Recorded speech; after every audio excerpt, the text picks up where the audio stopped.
So if you've watched my videos before, you can tell that the vibe and setting of today's video is a little bit different. It's been raining for like weeks straight, or just being really cloudy here in Austin, and I'm not complaining because I know summer is right around the corner, so I'll take it. But because of that, we have a little bit more of a warm, my mood lighting is going in here, and it just looks different than what you might be used to. And if you don't know that this setting looks a little bit different, you might be new here. So maybe you should hit the subscribe button. Today's video was actually concocted. The idea came from the fact that my family was recently in town. I have been living a sustainable lifestyle for so long now. I honestly, I feel like the journey started as soon as I moved out of my parents' house.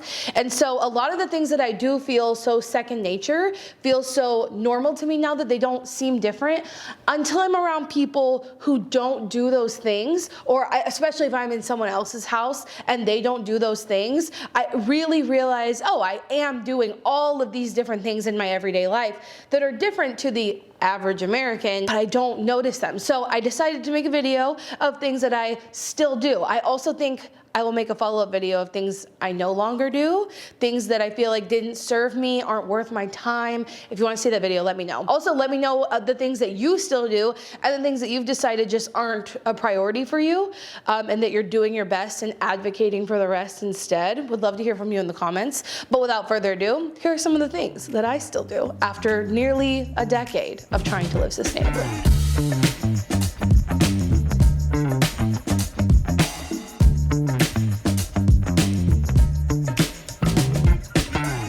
So the first thing that I notice that I do a lot more than other people is think about secondhand. That's kind of the biggest piece of my sustainable lifestyle that I feel like, that I do. I feel like it's the most important thing that I do, which is not buy stuff. I feel like I've been talking about this online for a long time, but it is definitely becoming like more mainstream consciousness that our amount of consumerism, of buying new things constantly, is the big thing that's leading to many of our environmental crises. I just did a talk last month for Earth Day about how basically what I realized is all the environmental problems that we talk about, like deforestation and ocean plastic and fossil fuel expansion, greenhouse gas emissions, so climate change, and literally every environmental problem just ties back to consumerism. That's definitely one of the things that I still do, and that I've noticed that other people don't do around me, is when they think about needing something, their brain doesn't first go to, well, can I borrow it? Can I buy it from a thrift store?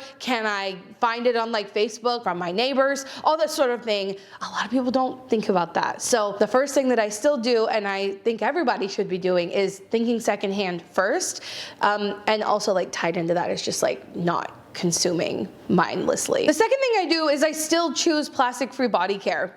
Like, I feel like a few years ago, that was like the thing. If you were an environmentalist, you were trying to figure out where to get the plastic-free toothbrush, deodorant, toothpaste, body wash, shampoo, all those things. And it took me a while to nail down the things that were like my tried and true. And most of those things I haven't changed because I really love them and I agree with most of their ethics.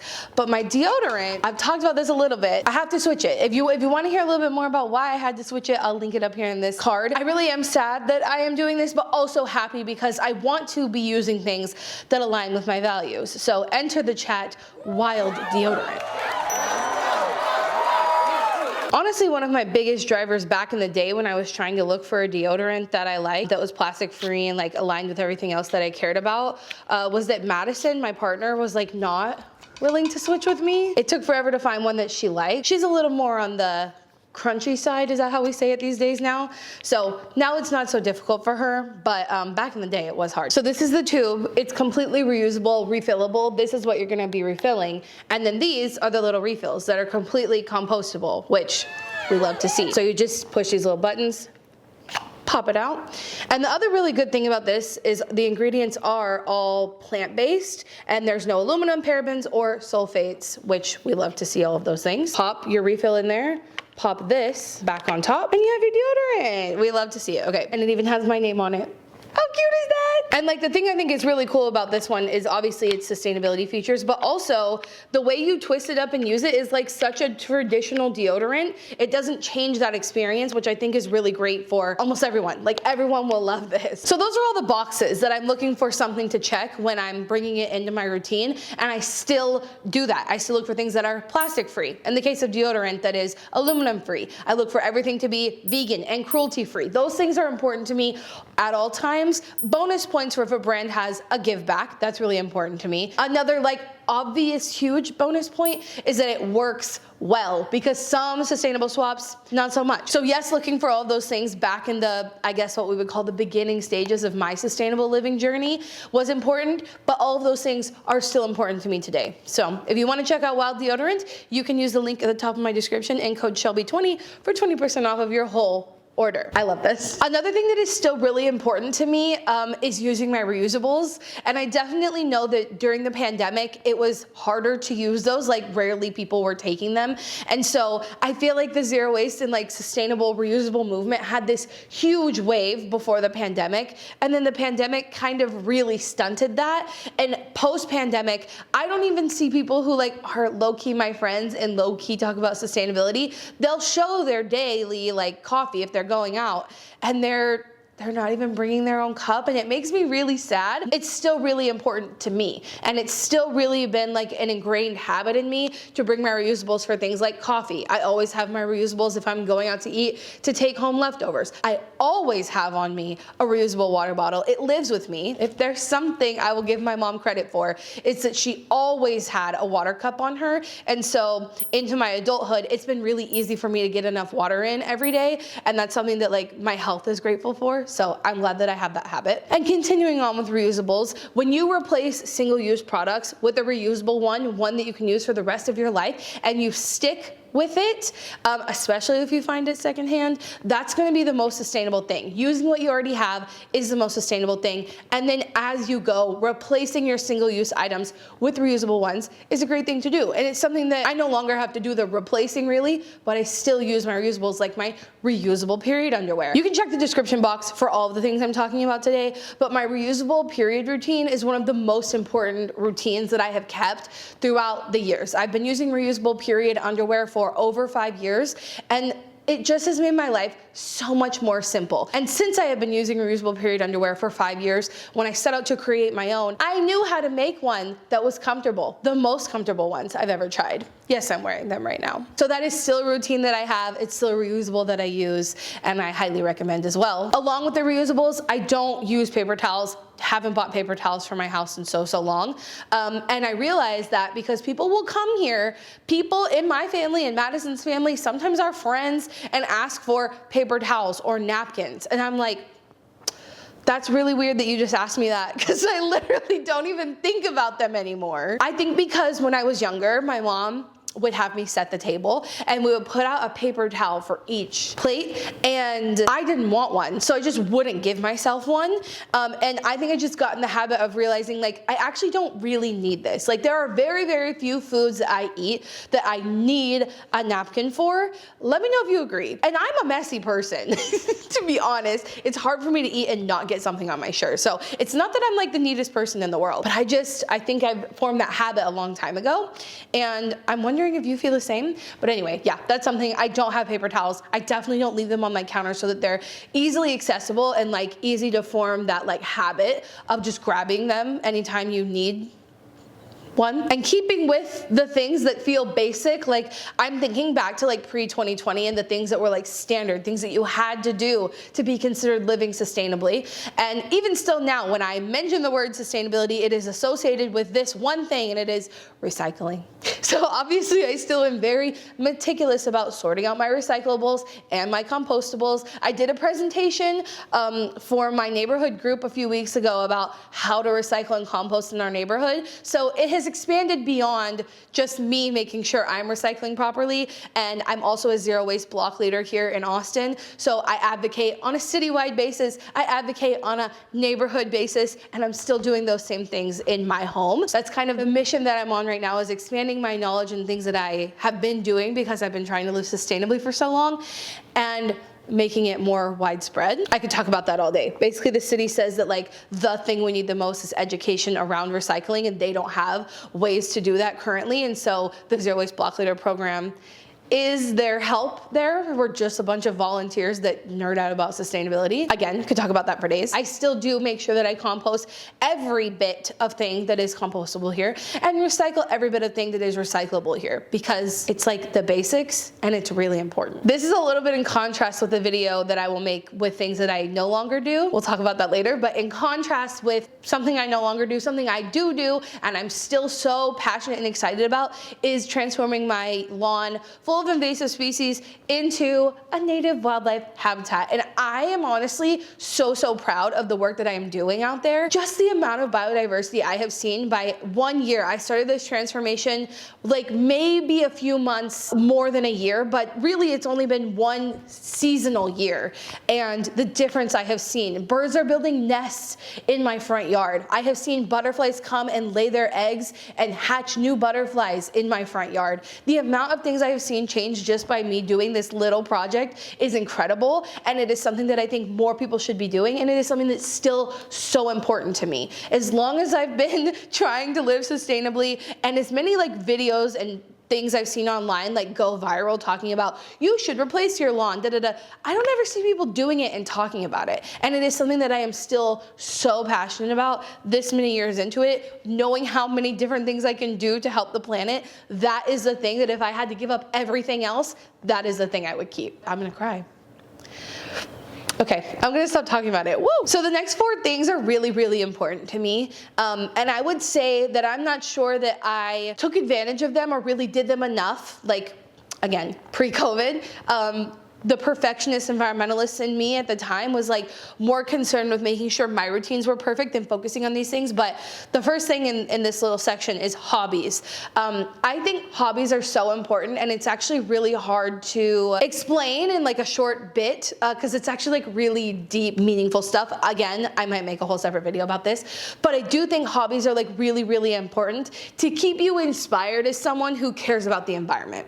To not always only be focusing on the news or bad things happening or policy that isn't good enough or perfecting your routine, to not focus on all of that and to give yourself something that brings you joy. And oftentimes as an environmentalist, it just so happens that our hobbies are related to sustainability too. Like the thing that I'm working on right now is a reusable option as opposed to like plastic cling wrap. So, you know, it just makes sense that your hobbies would also kind of follow this idea, but I still think hobbies are really important in maintaining your mental health as an environmentalist, and also just in general for our society. If more people had more hobbies, I think our society would be in a better place. But that's a different topic for a different day. I also still and always will think volunteering is so important. And I've always thought that, but in the last like year, I've really honed in on focusing on being a good volunteer for a couple reasons. Like community was my word of the year last year, and it was so important to me to figure out what the hell that even meant. And so that meant volunteering a lot. And then I also became a Texas Master Naturalist, and we have to volunteer at least 40 hours a year. And so those 2 things really led me to realizing that what I was filling my time with on the weekends was trying to like support local and sustainable businesses. And like another aspect of that is spending my time outside. Like I really do like to spend my time outdoors because I think it helps us connect with nature, and that's really important rather than like shopping or scrolling. But then I realized that I could be spending my time outside having the same kind of connections but bettering the environment through volunteer programs, right? So it's less about me spending my time thinking I'm doing things that are like tangentially bettering the planet, as opposed to spending my time actually bettering the planet, and that I want to make sexy. I don't know how to do it yet. I have no idea how to make volunteering seem sexy to get more people involved, but I'm committed to that. And this one I've talked ad nauseum in a few videos about, and I will continue to talk ad nauseum about how important community is, so I'm not gonna harp on it. But being involved in community, and what that means is finding other like-minded people near you, and sometimes not even like-minded people, making friends with your neighbors. I don't love these neighbors over here.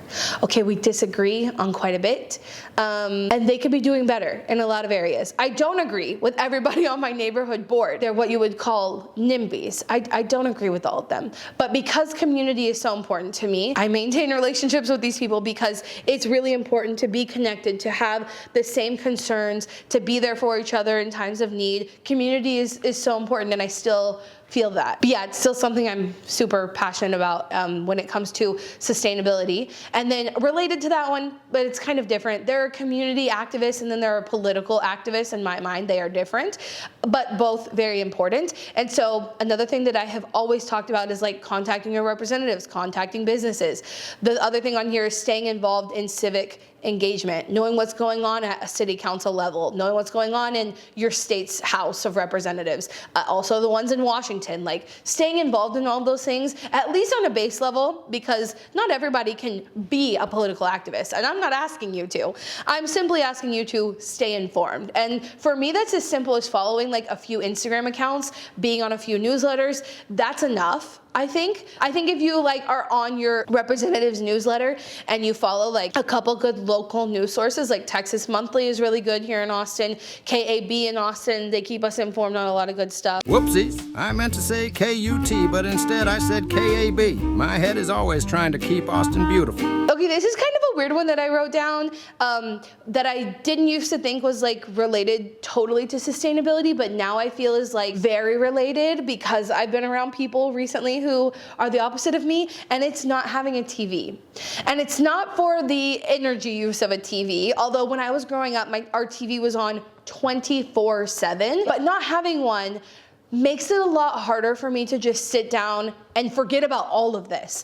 Not that I don't think escapism is good. I do, and I do that through books, honestly, through going outside. Like, I have methods of escapism so that my brain is not constantly engulfed in everything going on in the world. But I feel the opposite of that, and what I see from a lot of people in my life is that instead of focusing on literally any of the things we just talked about, instead of ever trying to make a difference, bettering yourself or the planet or advocating for people, they just kind of zonk out into TV. And I know saying that is probably a touchy subject because I think most people, especially in the US, do have a TV just sitting in the center of their home. We just don't have that. And I found that it's really good for all of the things I've talked about, but also it's good for my mental health. Some of these compared to the others are so funny to me. Some of these ideas are like big, broad, like kind of groundbreaking in my opinion, like lifestyle altering, like not having a TV would change my parents' life. And so I'm comparing things like that to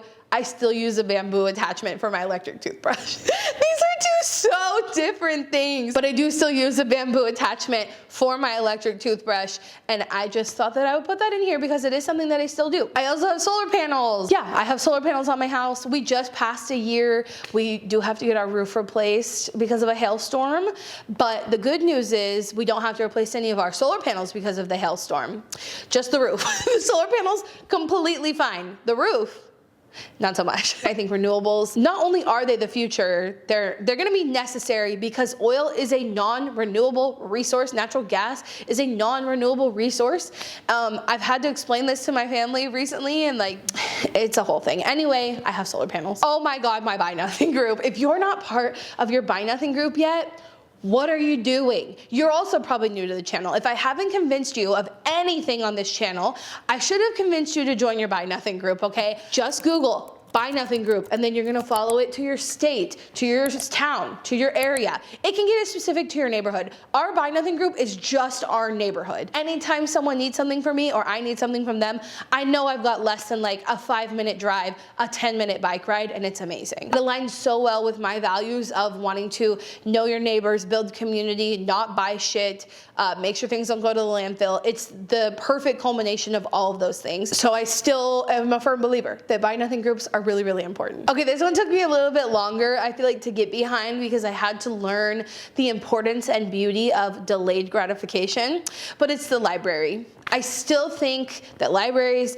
and how they support your community, how we can share with our communities instead of everyone owning and buying and producing books, libraries are so important. That is something that I still do, I still utilize, and I still think is really important. And I think you should too. I still use Imperfect Foods, specifically the delivery service, but I do just mean like in general when I'm buying things at the grocery store, the single bananas, the odd looking potatoes, all those sort of things, I still look out for because those are the things that get thrown out. And a lot of things that are just imperfect looking get passed over. And so it's like that habit is like so in my head to always look for the thing that other people would pass up because those are the things likely to end up in those tossing bins. So yeah, something I still do. I do still also use the service.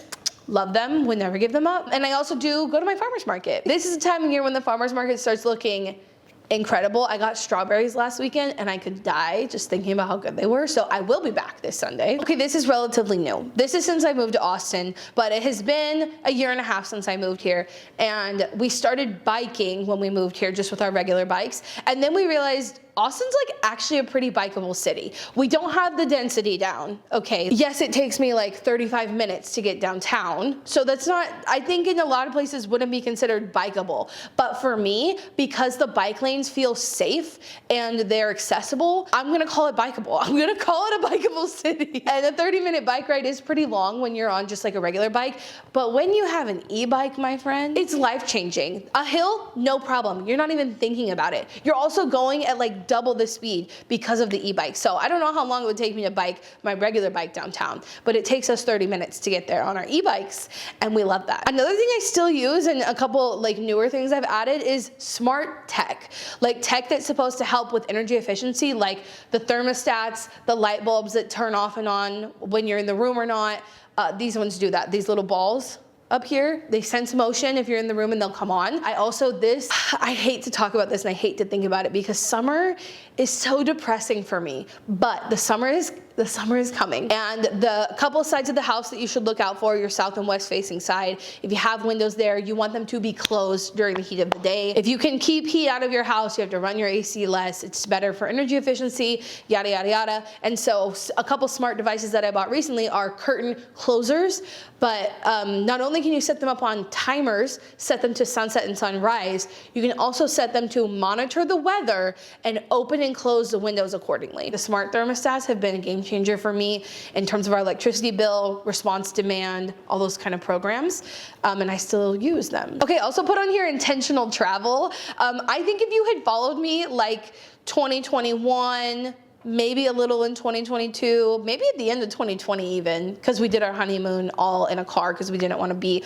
on a plane, you would have thought I was like a world traveler. You would have thought that I was gonna just travel the world forever and always, and I was like never home. I really wasn't. I traveled a lot throughout those years, and I wouldn't give those years up. But the reason that I put intentional travel on here is because that was very intentional. The intention was, let's travel for a couple years, get as much out of the way as we can, because we had this like life plan of travel, move back to Austin, start the process of having a family. Those plans have changed, but the choices we made were really intentional. Like this year, we are really intentional about not traveling. We've turned down a lot of things this year, missed some family plans because our intention is to not be traveling, because when you travel, your routine gets thrown off. You can't be a part of a community if you're not around to be part of the community. We're just really intentional about travel. When we do it, we're very intentional about doing it in a way that does not harm people who live there, native people who live there, supporting local businesses,